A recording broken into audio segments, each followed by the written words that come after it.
quando saíam, encontraram um homem cireneu chamado Simão, a quem constrangeram a levar a sua cruz. Jesus estava levando a cruz para ser crucificado e apareceu esse Simão de Cirene, o lugar onde ele era se chamava Cirene, por isso ele é conhecido como Simão Cireneu. E ele, então, pegou a cruz ali de Jesus para ajudar Jesus a caminhar, pois estava muito pesada e Jesus já tinha apanhado, já tinha sofrido muito.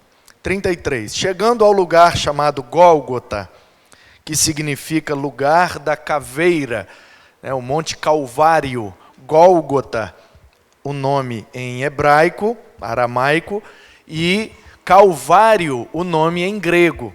Tanto um quanto o outro significam caveira. O Monte da Caveira, era assim que era conhecido. Deram-lhe a beber vinho misturado com fel, ou vinagre. Mas ele, provando, não quis beber. Jesus já tinha apanhado, estava carregando a cruz por aquela via, que chamamos popularmente de via dolorosa ou via crucis, o caminho que a cruz percorreu com Jesus. Ele já tinha sido chicoteado, então ele estava muito cansado, com sede, e ao invés de darem água, deram vinagre, fel. E aí, havendo crucificado, repartiram as suas vestes, lançando sortes, para que se cumprisse o que foi dito pelo profeta. Repartiram entre si as minhas vestes, e sobre a minha túnica lançaram sortes. Isso está no livro dos Salmos, no Salmo 22, versículo 18. Davi, talvez sem ter noção do que estava escrevendo, aponta para Cristo. Isso está lá no Salmo 22, e se cumpriu ali naquele momento. Versículo 36 diz: assentados, o guardavam ali, e por cima da sua cabeça puseram escrita a sua acusação: este é Jesus, o Rei dos Judeus. Ou, como estava escrito, Jesus Nazareno Rex Judeus. Jesus Nazareno, o Rei dos Judeus, e aí fica aquela sigla, INRI, I-N-R-I, Jesus Nazareno Rex Judeus. Jesus Nazareno, Rei dos Judeus, essa era a identificação de Jesus na cruz. Foram crucificados com ele 2 salteadores, um à direita e outro à esquerda. Ele estava no meio. E aos que passavam, blasfemavam dele, meneando a cabeça. Ele não é Jesus, ele não é o Filho de Deus, ele não é poderoso, ele não é Deus entre nós, ele não é o Todo-Poderoso, o Messias. Ah lá, está crucificado, por que ele não desce da cruz?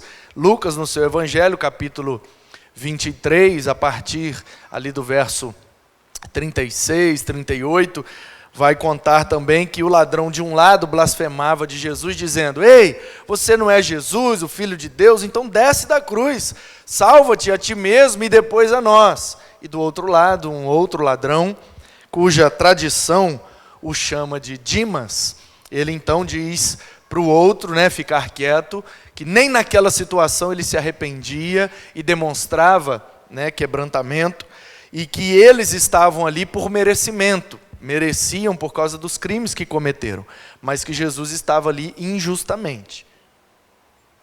E ele ouve, talvez uma das mais agradáveis frases que pode sair da boca de Jesus para nós, Hoje mesmo estarás comigo no paraíso.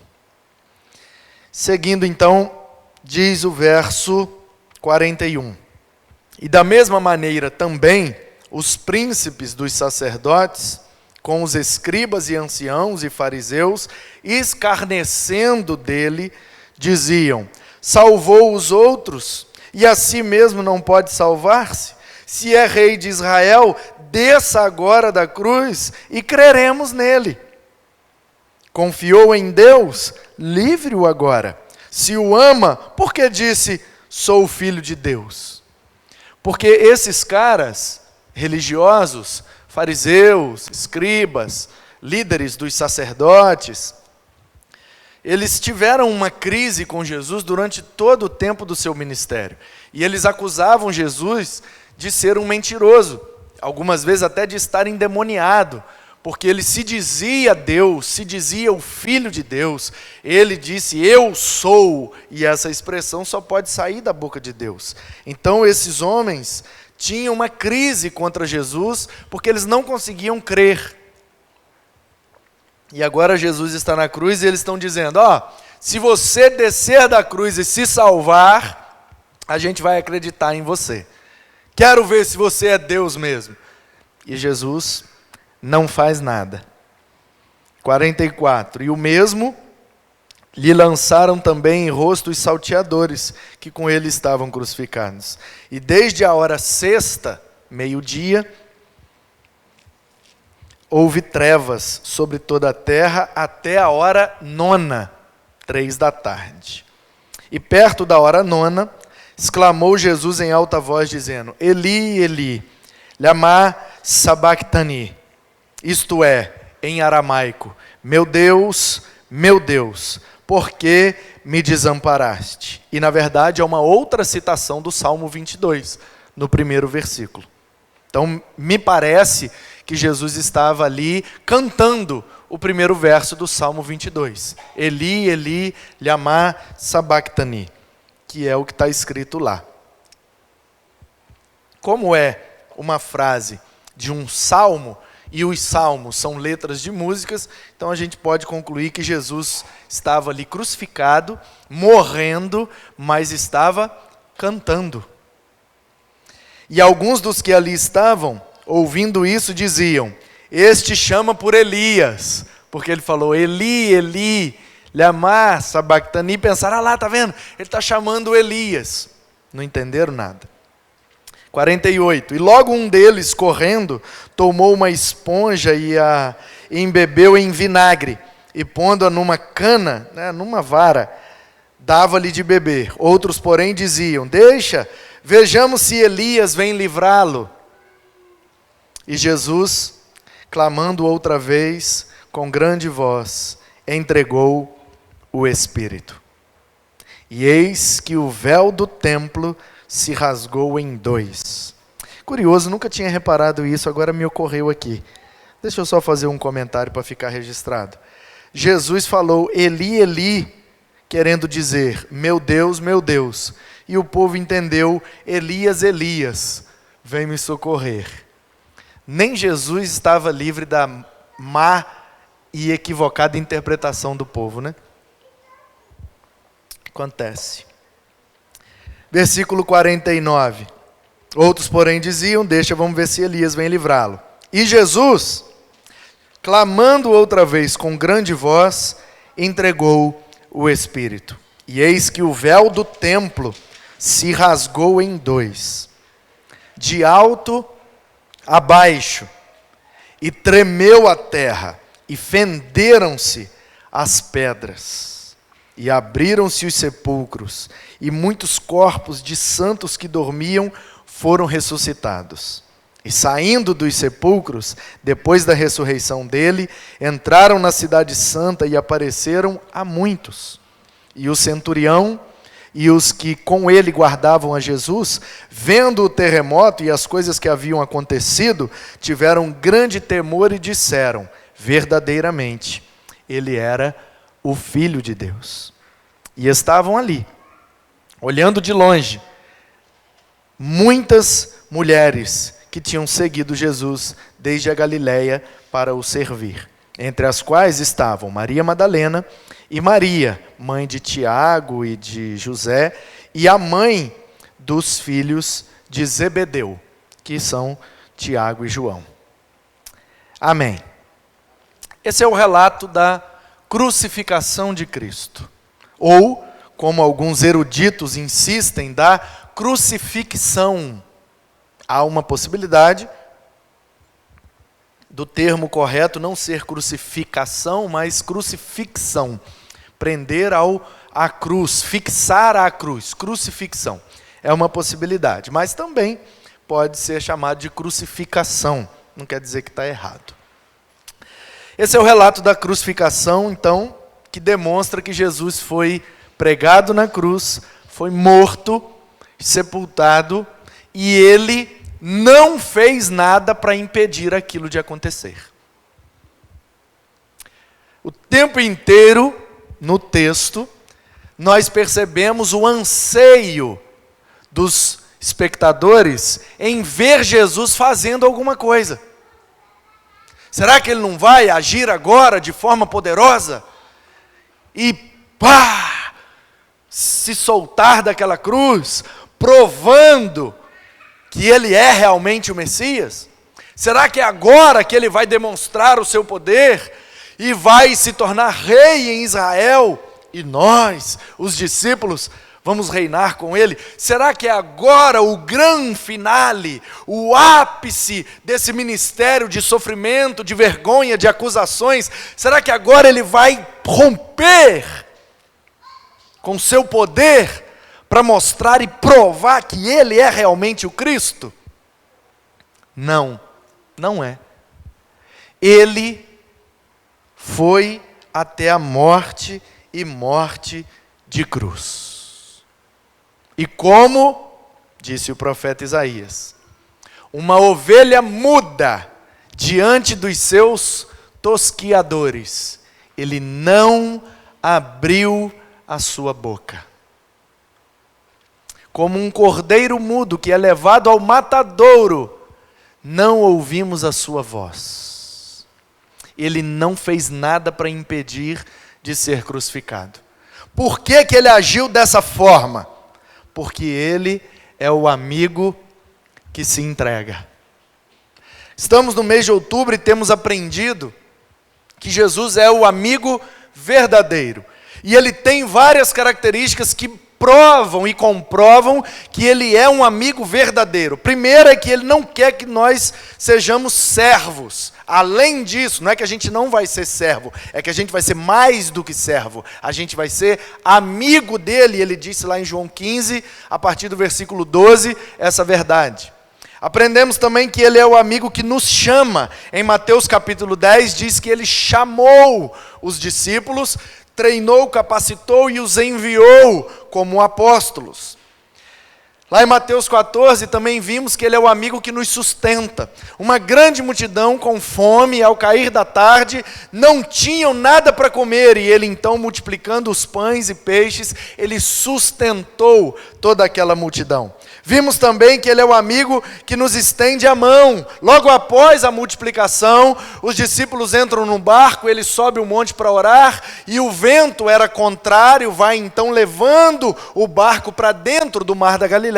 Jesus, ao descer, vai andando sobre as águas, e Pedro, vendo, junto com os outros discípulos, acham que é um fantasma, e ele diz: não, fiquem com medo, sou eu, Jesus. E Pedro, então, para comprovar se é Jesus mesmo, manda que eu vá então sobre as águas. Ele fala: vem. E Pedro andou sobre as águas, mas de repente ele reparou na força do vento e afundou. E afundando, a Bíblia diz que Jesus então estendeu a mão e o puxou para fora. E aí, meus queridos, nós aprendemos que ele é o amigo que nos estende a mão, ainda que a gente esteja afundando, afundado ou com dificuldade. Ele é o amigo traído, porque mesmo depois de tudo isso, ele se senta à mesa com os seus 12 amigos e diz: um de vocês vai me trair. E o sem vergonha fala: será que sou eu? E sai dali e recebe 30 moedas e trai o seu amigo com um beijo. E Jesus, mesmo sabendo que ele era traidor, o chama de amigo. Então ele é um amigo traído. Depois dessa narrativa, Pedro então, com medo, por já estar ele indo para a crucificação, Pedro então o nega por 3 vezes. Não, eu não conheço esse homem. Finge que não conhece o amigo. Mas Jesus o chama, ali em João capítulo 21, dá a ele um ministério, dá a ele o perdão, demonstra a ele o amor. E lá em Atos 2, Pedro é usado para alcançar cerca de 3.000 pessoas. Então, ele é o amigo que é traído, que é negado, mas que está sempre disposto a perdoar para não perder a amizade daqueles que o negam ou que o traem. E hoje nós veremos que ele é o amigo que se entrega. O amigo que se entrega.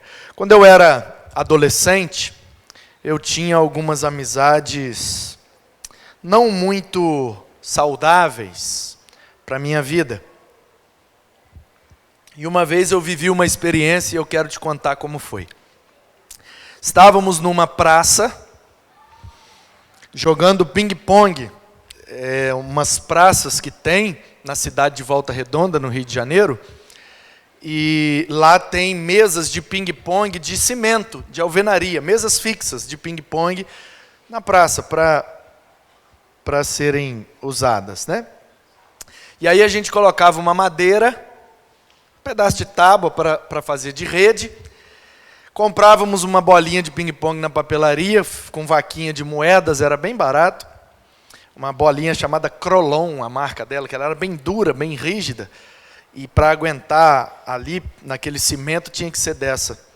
E aí a gente comprava uma bolinha e jogava com chinelo, porque não tinha dinheiro para comprar a raquete, então a gente pegava o chinelo, a sola do chinelo era feito de raquete, e ali a gente ficava horas e horas jogando ping-pong. Aí tirava, 0 ou 1, um time para um lado, outro time para o outro, e ia jogando. Quem perdesse saía e ia assim, fazendo um rodízio para todo mundo brincar, e a gente ficava ali horas e horas. Um belo dia a gente está ali jogando ping-pong, e de repente, a polícia para e sai. Era um carro sem identificação da polícia, eles chamam de P2, né, uma polícia disfarçada. E aí vai chegando gente, e as nossas amizades eram todas complicadas, envolvimentos, né, em delitos, crimes e tal. E aí vai chegando gente, a gente ia entrando, chegou 2, bota um pro lado de lá, um pro lado de cá. E daqui a pouco tinha 10 de um lado e 10 do outro, e a gente ali, todo mundo junto, jogando ping-pong, e vai chegando um, e vai indo embora, e vai chegando o outro, e vai indo embora, e vai o dia inteiro ali, a gente passava na pracinha. Tinha uma árvore do lado com umas vagens grandes assim, e dentro tinha várias sementes, e a gente chamava de maravilhas verdes, porque era uma vagem assim grandona verde, onde a gente quebrava e usava as sementes de munição, e aí às vezes o ping-pong ficava monótono, chato, e alguém pegava uma vagem daquela e jogava no outro e falava, maravilhas verdes, pá! E aí o grupo de um lado corria para um lado, o grupo do outro corria para o outro, e aí virava guerra de semente, de vagem, e a gente chamava de maravilhas verdes. Não sei explicar, coisa de quem está com a cabeça cheia de fumaça. E aí, um belo dia a gente estava lá no ping-pong, muita gente, o pessoal do bairro, era um sábado à tarde, e de repente encosta um carro e saem policiais. E no primeiro momento a gente não identificou que eram policiais, porque eles estavam sem a farda, e todo mundo, mão na parede, e não tinha parede, é uma praça, então a gente ficou com a mão na mesa de ping-pong, abre a perna, e tal, e de repente, embaixo da mesa de ping-pong, ela era fechada e tinha uma portinhola. Então a gente sem saber de nada, eu pelo menos não sabia de nada, e a polícia revistando, e aí ele abre a porta e encontra uma quantidade razoável de droga escondida ali embaixo da mesa de ping-pong. Eu não fazia ideia do que era aquilo. E quando ele pegou, de quem que é? De quem que é? E aí, né, filho feio não tem pai, não é de ninguém, e eu já tremendo, com a boca seca, e ai meu Deus, e tome cacetada daqui, tapa dali, safanão, e de quem que é, de quem que é? Não senhor, não senhor, não sei, não senhor, não sei, não senhor. E todo mundo com o olho para baixo e tal, e de repente, e assim, a gente meio que desconfiava de quem era. Mas ninguém ia pagar de X9, ninguém ia dedurar o amigo, né? quando de repente um dos adolescentes, meu amigo, vira e fala: é meu, senhor. Ele fala: tem certeza? Onde é que você comprou? Não vou falar não, senhor. É seu, você tem certeza? Eu vou te levar para a delegacia, então pode levar, senhor. E algemaram o menino. Ele era menor de idade, da minha idade. Eu devia ter 14 anos, mais ou menos. 14, 15 anos. E aí levaram esse menino. É seu, você tem certeza? Sim, senhor, é meu. Comprou onde? Comprei lá no bairro tal. Ele falou o nome de um bairro que realmente era forte lá no movimento de drogas. E aí então levaram o menino preso, interrogaram. Só que por ser ele menor de idade, ele foi liberado, chamaram a família. Ele assumiu, como dizia na gíria, assumiu a bronca do BO e ficou por aquilo mesmo. Ele foi colocado para fazer alguns serviços sociais, a família teve que pagar lá umas cestas básicas de fiança, e ele foi liberado porque era menor de idade. Esse menino ganhou muita moral lá no bairro depois desse acontecimento. Por quê? Porque os maiores de idade, que eram os responsáveis pelo tráfico, aos quais pertencia a droga achada, ficaram com medo de serem presos, e por serem maiores de idade, a maioria com passagem pela polícia, agarrariam por muitos anos. Mas como o menino assumiu a bronca, o menino foi liberado, não deu nada para ninguém. A partir daquele dia, aquele menino tinha tudo o que queria com aqueles caras do bairro. Ele era botado para dentro de baile, e ele tinha moral, e os caras botavam as mulheres na fita dele, ele virou o reizinho do bairro. Por quê? Ele se entregou no lugar de quem realmente era culpado, e ele ganhou muita moral com isso.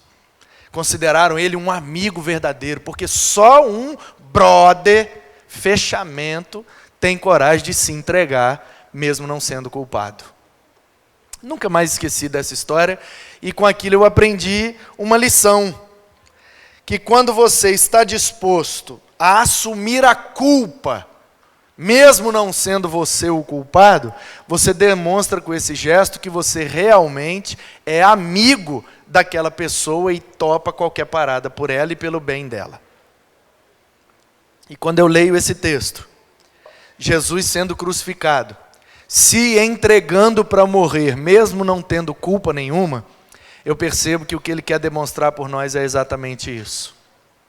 Ainda que eu não seja culpado, eu estou disposto a me entregar e me fazer culpado para que vocês sejam absolvidos. Eu me faço culpado para que vocês sejam perdoados. É exatamente isso que Jesus está fazendo aqui.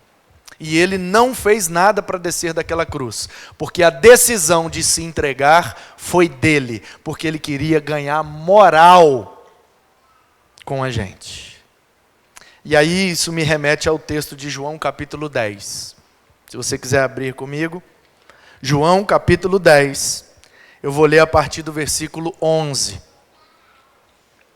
Para você entender por que é que Jesus não desceu da cruz como esperavam todos. Por que é que ele não demonstrou ali o seu poder e saiu daquela condenação?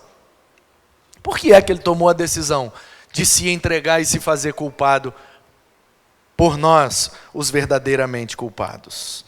João 10, a partir do 11, diz assim: eu sou o bom pastor. O bom pastor dá a sua vida pelas ovelhas. Uma vez uma irmã me questionou: pastor, o senhor tem que fazer assim, assim, assim, assim. Não, irmã, não dou conta de fazer isso não. Mas o bom pastor dá a vida pelas ovelhas. Falei: sim, mas eu não sou o bom pastor. O bom pastor é Jesus. Eu vou dar minha vida por ninguém, você é doido? Primeiro que minha vida não vale nada, que eu sou um pecador. E segundo que nenhum CNPJ vale o meu AVC. 12, mas o mercenário, que não é pastor, de quem não são as ovelhas, ele vê o lobo vindo e deixa as ovelhas e foge. E o lobo as arrebata e dispersa. Ora, o mercenário foge, porque é mercenário e não tem cuidado das ovelhas. Mercenário é quem trabalha exclusivamente por dinheiro. Que é uma frase boa para você postar hoje, vou repetir. Mercenário é quem trabalha exclusivamente pelo dinheiro. Não é o dinheiro que me incomoda, é o exclusivamente. Porque todos nós aqui que trabalhamos pelo dinheiro que esse trabalho nos rende, inclusive eu.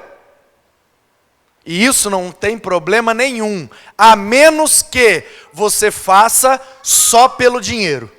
Se você faz algo só pelo dinheiro, você está sendo mercenário naquilo que faz. Mas se você faz por amor, por prazer, por paixão e, consequentemente, gera um sustento, não há nenhum erro nessa atitude. E Jesus está dizendo que há pastores que amam as ovelhas e por isso dão a sua vida por elas. E há mercenários que cuidam de ovelhas, mas somente pelo dinheiro. Porque quando surge uma dificuldade, ele mete o pé. Porque quem faz só pelo dinheiro, quando não tem dinheiro, deixa de fazer. Mas quem faz por amor, faz até mesmo que tenha que pagar para fazer. E eu gosto muito de uma definição dada pelo John Stott do que é vocação. Vocação é aquilo que você faz para Deus e, se necessário for, você paga para fazer. Isso é vocação. Você está disposto a fazer algo e, ainda que aquilo te custe a sua vida, você não abre mão de fazer. Isso é vocação. Segundo John Stott, reverberado por muitos outros, inclusive pelo reverendo Hernandes Dias Lopes. O versículo 14 diz, nas palavras de Jesus: eu sou o bom pastor, e conheço as minhas ovelhas, e das minhas ovelhas eu sou conhecido. Assim, que sirene é essa, rapaz? SAMU, ambulância, polícia, o que é isso? Não consegui identificar, Vicente, que sirene é essa? Pelo jeito aí parecia bombeiro. Que sirene é essa assim, esgarçada? É qual? Essa é do bombeiro, Everton? É do SAMU? Ou é da hora do recreio da escola?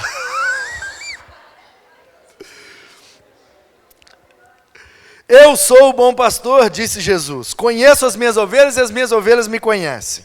Assim, verso 15, como o Pai me conhece a mim, também eu conheço o Pai e dou a minha vida pelas ovelhas. Ainda tenho outras ovelhas, que não são deste aprisco. Louvado seja Deus. Ele se referia aos judeus. Tem gente que vai crer em mim e que vai ser a minha ovelha e que não é desse grupo de pessoas aqui. Os judeus, a quem ele falava, são gentios. Nós, que não somos judeus e somos ovelhas dele também. E também me convém agregar essas ovelhas. E elas ouvirão a minha voz. E haverá um rebanho e um pastor. Ou seja, hoje eu tenho 2 apriscos, crentes entre os judeus e crentes entre os gentios. Mas haverá um momento, na eternidade, em que haverá um só rebanho. Todos os lavados e remidos pelo sangue de Jesus, não importa a sua origem biológica. Por isso, o Pai me ama. Versículo 17. Por que o Pai ama Jesus? Porque dou a minha vida para tornar a tomá-la. Versículo 18. Ninguém tira a minha vida de mim, mas eu, pela minha própria vontade, a dou. Eu tenho poder para dar a minha vida e poder para tomá-la de volta na ressurreição. Esse mandamento eu recebi do meu Pai. Tornou, pois, a haver divisão entre os judeus por causa dessas palavras. E muitos deles diziam: tem demônio, está fora de si, por que a gente está ouvindo esse maluco? 21. Diziam outros: estas palavras não são de endemoniado. Pode, porventura, um demônio abrir os olhos aos cegos? Então, note bem que Jesus só tinha um discurso. Mas, apesar de Jesus ter um só discurso, esse mesmo discurso dividia os ouvintes. os que criam nele e entendiam o seu discurso, e os que descriam dele e não entendiam o seu discurso. E o acusavam de estar errado, inclusive de estar endemoniado. Ou seja, quando a verdade é exposta, sempre haverá aqueles que ficarão do lado da verdade, doa o que doer, e aqueles que ficarão contra a verdade, porque não suportam a dor de ouvi-la. Porque, como disse bem o poeta, a verdade pode ser uma ofensa, mas nunca será um pecado. Portanto, irmãos, eu quero meditar nesse trecho aqui, e extrair daqui algumas lições para as nossas vidas, de que Jesus é o amigo que se entrega. Ele mesmo disse, foi eu que entreguei, gente. Não foi o poder dos romanos, não foi a influência dos judeus, não foi a minha fraqueza, não. Eu só fiquei naquela cruz porque eu queria obedecer ao meu Pai e porque eu queria dar a minha vida em favor do meu rebanho. Eu quis entregar. Ninguém tirou a minha vida de mim. Eu é que entreguei. Pela minha soberana vontade. Ele é um amigo que se entrega. Ele não é entregado, ele se entrega. E aí, o versículo 11 diz que nós, como rebanho de Jesus, então devemos comportar como ovelhas. Versículo 11 diz, eu sou o bom pastor. O bom pastor dá a sua vida pelas ovelhas. Versículo 15, assim como o Pai me conhece, eu também conheço o Pai, eu dou a minha vida pelas ovelhas. Ainda tenho outras ovelhas que não são desse aprisco, mas eu vou agregar todas elas, e um dia serão um só rebanho, e eu serei o único pastor deles. Sabe, queridos, não é à toa que a Bíblia nos compara a esse animal. Toda vez que a Bíblia vai se referir à nação de Israel, tendo o Senhor como seu pastor, chama Israel de ovelhas. Toda vez que Jesus vai se referir ao seu povo, sendo Ele o pastor, Ele nos refere como ovelhas. E aí a gente precisa entender de ovelha, senão a gente não entende o que a Bíblia está querendo dizer. Porque nós não temos o costume de criar ovelha. Quem aqui tem uma ovelha de estimação? Ninguém. Porque não é da nossa cultura criar ovelhas. A gente cria cachorro, a gente cria gato, a gente cria calopsita, né? Mais o quê? Hamster, peixe. Temos vários animaizinhos de estimação, pets. Mas ninguém aqui cria ovelha, porque não é da nossa cultura. Então a pergunta é, como é que uma ovelha se comporta? Já que a Bíblia me compara a uma ovelha, eu preciso ter essas características. Porque Jesus deu a vida pelas ovelhas, e tem um monte de gente achando que é ovelha, só que na verdade é lobo, ou às vezes é bode. Vive junto, convive no mesmo espaço, no mesmo ambiente, mas são muito diferentes um do outro. Muito diferentes. Lobo não segue um pastor. Lobo segue o alfa. Uma matilha de lobos é conduzida pelo macho alfa. Um lobo, dentre todos os lobos, se destaca pela sua força, pela sua visão, pela sua robustez e pela sua ousadia. Então eles brigam entre si, e aquele que sai vitorioso na briga se torna o alfa. Ele vai à frente, abrindo o caminho, e os outros lobos da matilha vêm atrás dele. Lobo não segue um pastor humano, lobo segue um líder de sua mesma espécie. Eis a principal característica. Você quer saber se você é ovelha ou se você é lobo? É só você prestar atenção. Você está seguindo alguém da sua mesma espécie ou alguém que está acima de você como pastor? É fácil identificar.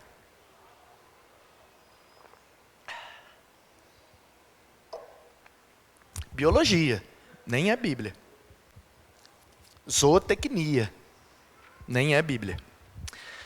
Portanto, há diferença entre ser ovelha e ser lobo.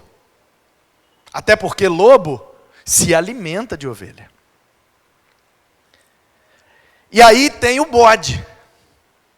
Ele é muito parecido, muito. Para quem não entende, colocar um bode e uma ovelha, mais ou menos da mesma idade, com o pelo mais ou menos da mesma cor, quem não entende fica na dúvida. Qual é qual? Quem é quem? Com uma característica que os difere.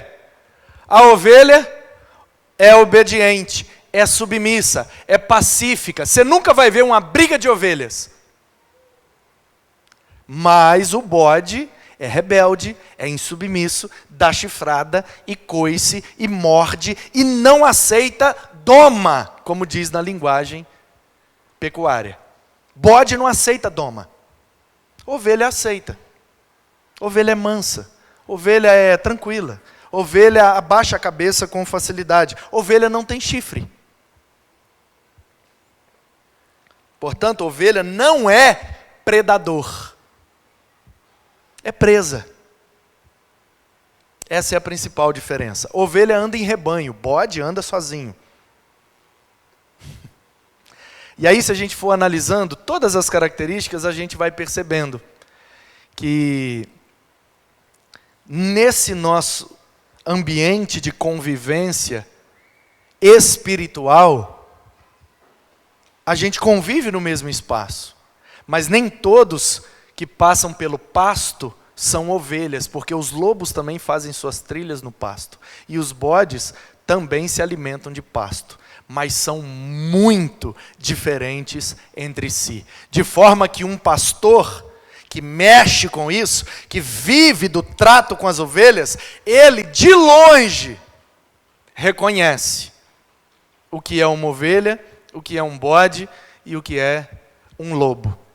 E a Bíblia diz que Jesus deu a sua vida pelas ovelhas, não pelos bodes e nem pelos lobos. A grande pergunta então é, o que é que nós somos? Ovelhas, bodes ou lobos? Aí basta você se olhar no espelho e procurar as suas características. Se você for submisso, leal, obediente, saber andar em grupo, em equipe, não querer tomar a frente porque você não é alfa, mas ser conduzido pela voz do pastor que está à sua frente, vendo além, portanto ele sabe quais são os melhores caminhos a ser tomados, aí você se reconhece espiritualmente como ovelha. Agora, se você quer seguir alguém de sua mesma espécie, liderados por um macho alfa, ou uma fêmea alfa, pode ser também, e aí você vai dando ouvidos mais àquele que é da mesma espécie do que àquele que está acima para conduzir, você então é reconhecido como um lobo. Ou, se você tem todas as características de ovelha, mas não consegue andar em bando, não consegue pertencer a um rebanho, e não consegue se submeter à doma daquele que está sobre você, então você é um bode. Simples assim. Entendeu? Simples. Mas não quer dizer que se você hoje é um lobo, você vai morrer como lobo. Não, você pode ser transformado de lobo para ovelha. Porque o pastor que dá a vida pelas ovelhas, ele também tem um poder de transformar as coisas, as pessoas e as histórias. Então você pode se reconhecer como um lobo ou como um bode e tomar a decisão de se arrepender, de se tornar alguém submisso para ser conduzido pelo pastor, e aí, como num passe, entre aspas, de mágica, você passa de lobo para ovelha ou de bode para ovelha pelo poder do pastor que dá a vida para que isso possa acontecer com você.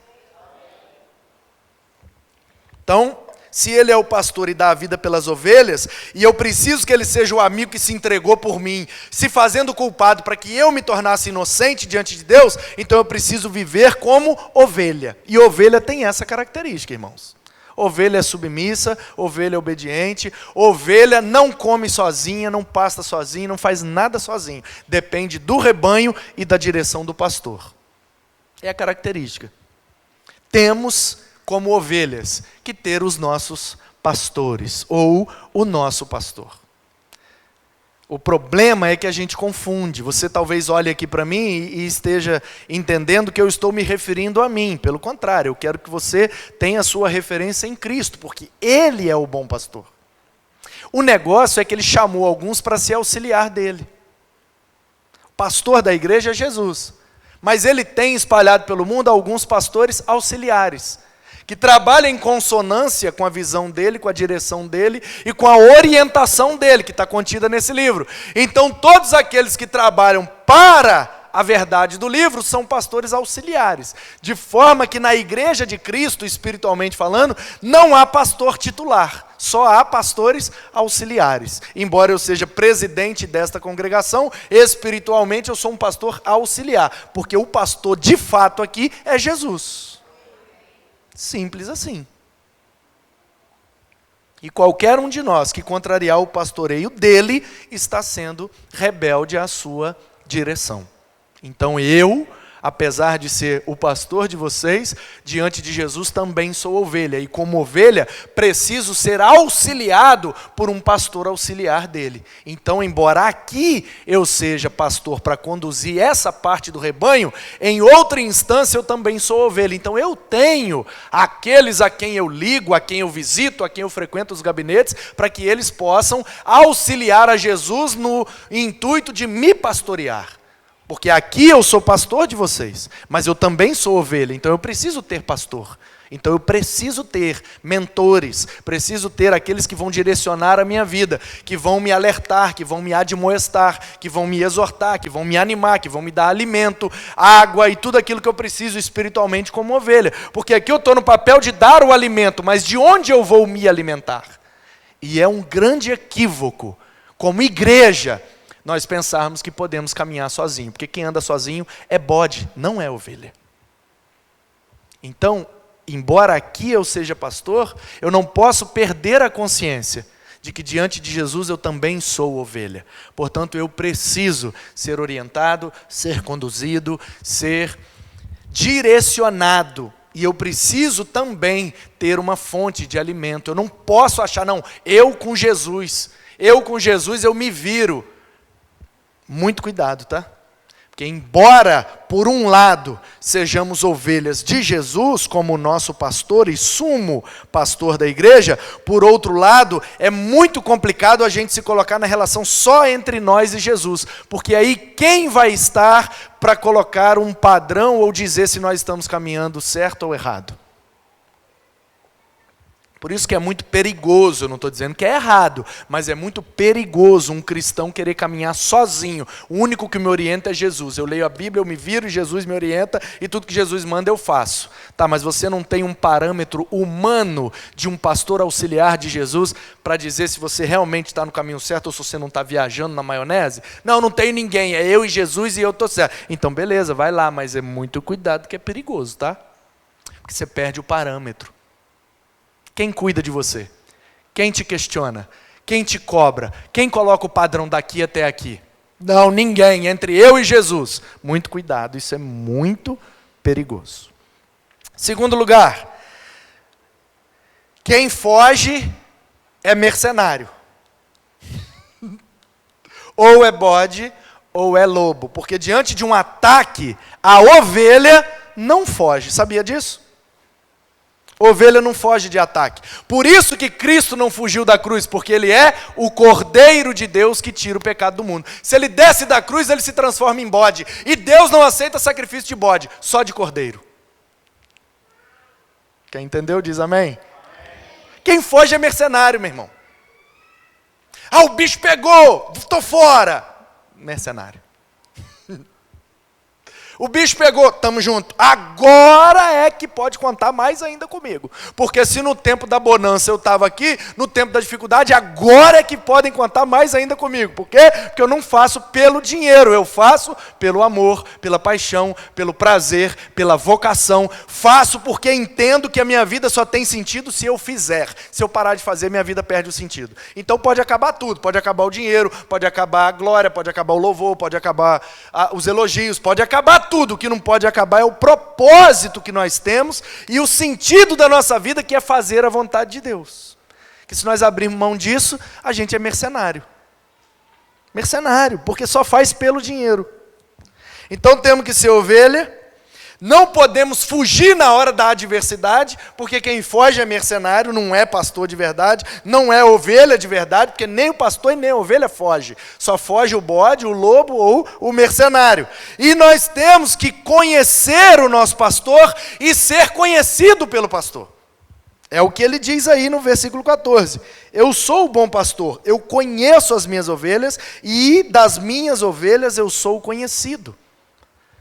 Curioso e me faz lembrar de um outro trecho do Evangelho em que Jesus diz assim: naquele dia, se reportando ao dia de sua segunda vinda, ao juízo final, naquele dia muitos me dirão: Senhor, Senhor, em teu nome nós fizemos isso, fizemos aquilo outro, e nós fomos ovelhas, e nós frequentamos culto, frequentamos EBD, nós demos dízimo, nós ajudamos, nós fizemos, expulsamos demônio, fizemos tudo, e ele vai olhar e vai dizer: não conheço vocês não.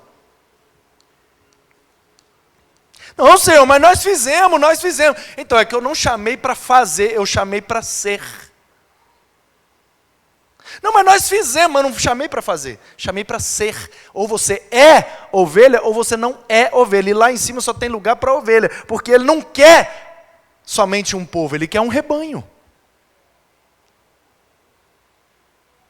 Não, Senhor, mas eu fiz, mas quem disse que era para fazer? A ovelha não faz nada, não. Ela pega tudo pronto, ou você entrega pronto ou ela morre, porque ela não faz nada. Ela depende do pastor. Não, mas o que a gente tem que fazer? Tem que fazer nada. A pergunta não é o que a gente tem que fazer, a pergunta é o que Jesus quer. Para onde Jesus vai? Porque para onde ele for nós vamos atrás, e é isso que resolve tudo. Não, mas a gente tem que fazer alguma coisa. Não, meu querido, a ovelha não faz nada. Quem faz é lobo.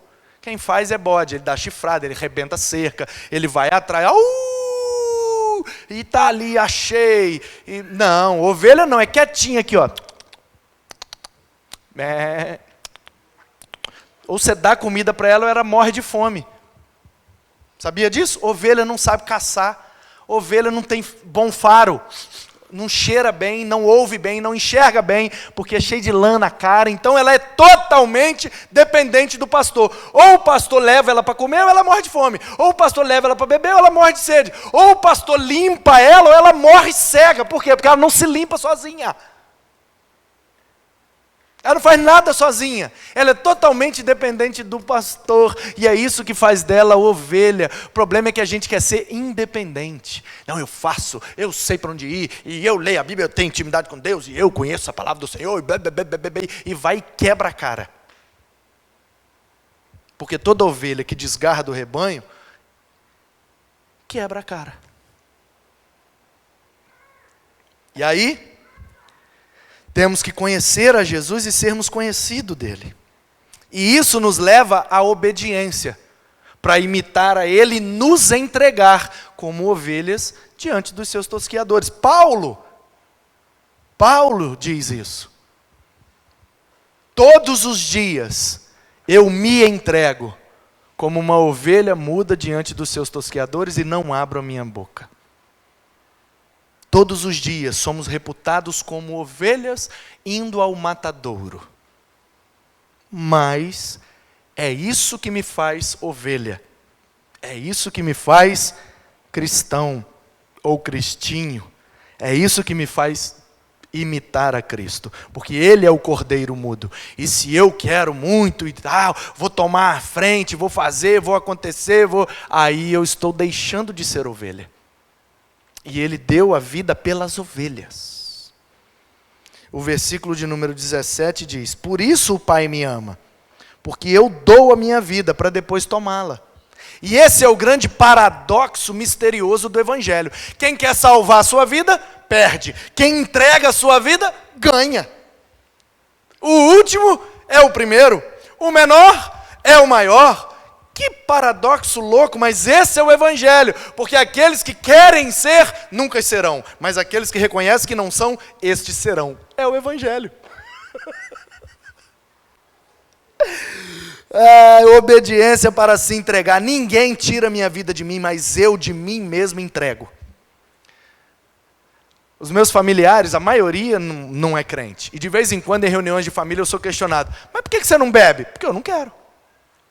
Mas não pode, mas ninguém está aqui, ninguém vai descobrir. Eu falo: não é porque vão descobrir, é porque eu não quero. Mas você não pode? Não, poder eu posso. Então por que você não bebe? Porque eu não quero. Que essa é a verdadeira liberdade, a capacidade de dizer não. Se você não consegue dizer não para alguma coisa, você está escravo daquilo. A verdadeira liberdade consiste no poder de dizer não, não quero. Mas porque você não pode, você vai ser mandado embora da igreja? Não, porque eu não quero. Mas, Jesus, você pode descer da cruz? Posso. Por que você não desce? Porque eu não quero. Porque eu resolvi obedecer, e a vontade do meu Pai é que eu viesse e entregasse a minha vida em resgate de muitos. Portanto, como ovelhas, devemos seguir o nosso pastor. Como discípulos, devemos imitar o nosso mestre. Ele diz que esse mandamento eu recebi do meu Pai, era um mandamento. Meu filho, você vai descer lá, você está ligado em tudo que vai acontecer, não está? Tô, pai, é nós. Mas você está ligado que vai nascer num curral, no meio das fezes das vacas lá. Tranquilo, pai. E você vai morar lá na Galileia, um lugar muito pobre, e você vai morar em Nazaré, o lugar mais pobre dos pobres. Não, pai, aí fechou, estamos juntos. E você está ciente que você vai ser um anônimo, e de repente você vai surgir, e você vai ser questionado, vai ser blasfemado, e ninguém vai acreditar em você, você não vai ser bonito, você não vai ter namorada, você não vai nem casar. Não, pai, estou ligado. E vão te crucificar, e vão te acusar, e vão cuspir na sua cara, te dar chicotada, dar fel e vinagre para você beber, e ainda vão te matar da pior maneira que eles têm lá, que é crucificado. Tranquilo, pai, é nós. Se for possível, passe de mim esse sofrimento, mas contudo, que seja feita a tua vontade.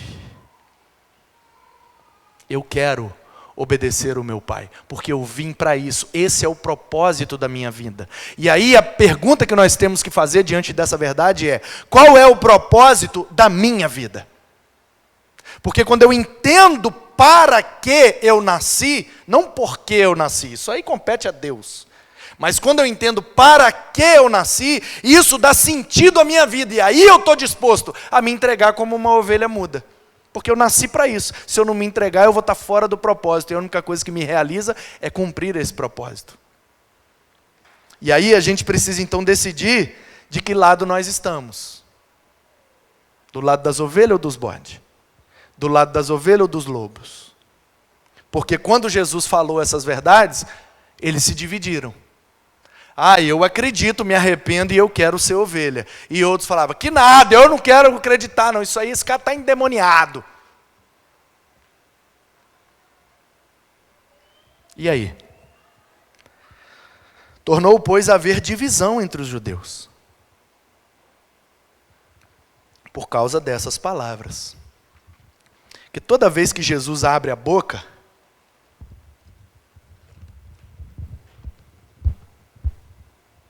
ele fala a verdade. E diante dessa verdade, a gente sempre toma uma decisão.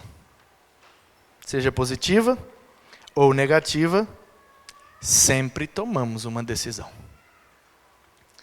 Uma vez no seminário, estava eu dando uma aula de homilética, que é a arte de preparar e pregar um sermão.